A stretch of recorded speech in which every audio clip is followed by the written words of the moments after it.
17.5 বছর পর কারাগার থেকে মুক্তি পেয়েছেন সাবেক স্বরাষ্ট্র প্রতিমন্ত্রী লুৎফুজ্জামান বাবর। রীতিমতো বীরের বেশে কারাগার থেকে বের হন তিনি। বৃহস্পতিবার বেলা 2টার দিকে তিনি কেরানীগঞ্জের ঢাকা কেন্দ্রীয় কারাগার থেকে বের হয়ে আসেন। তার সেই মুক্তির খবরে আগের দিন রাত থেকেই কারাগারের সামনে জড়ো হতে থাকেন হাজার হাজার মানুষ।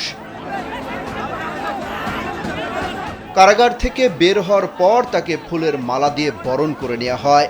এই সময় বাবরকে সাদা পাঞ্জাবি পরে সমর্থকদের দ্বারা বেষ্টিত অবস্থায় দেখা গেছে। অনেকে তার উপর ফুলও ছিটিয়েছেন। এ সময় বাবর হাসি মুখে তার সমর্থকদের উদ্দেশ্যে হাত নাড়েন। বাংলাদেশের একমাত্র মাল্টিন্যাশনাল টাইলস ব্র্যান্ড আরএকে সিরামিক্স। 2007 সালের 28 মে আটক হন লুৎফুজ্জামান বাবর। এরপর বিভিন্ন মামলায় তার দণ্ড হয়।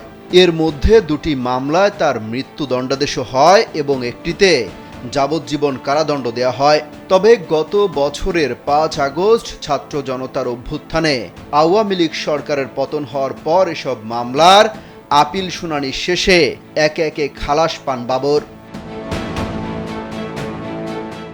এর মধ্যে গত 23 অক্টোবর দুর্নীতি মামলায় 8 বছরের দণ্ড থেকে এবং 1 ডিসেম্বর 21 আগস্ট গ্রেনেড হামলার মামলা থেকে খালাস পান তিনি। 21 আগস্টের মামলায় বাবরকে মৃত্যুদণ্ডাদেশ দিয়েছিলেন বিচারিক আদালত।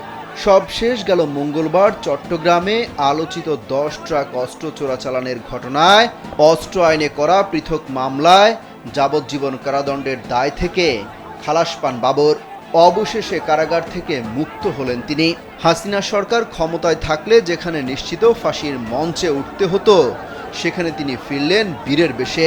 এ যেন নজিরবিহীন বিরল এক প্রত্যাবর্তন সাবেক স্বরাষ্ট্র প্রতিমন্ত্রী লুৎফুজ্জামান বাবরের। অমিত হাসান রবিন, কালবেলা।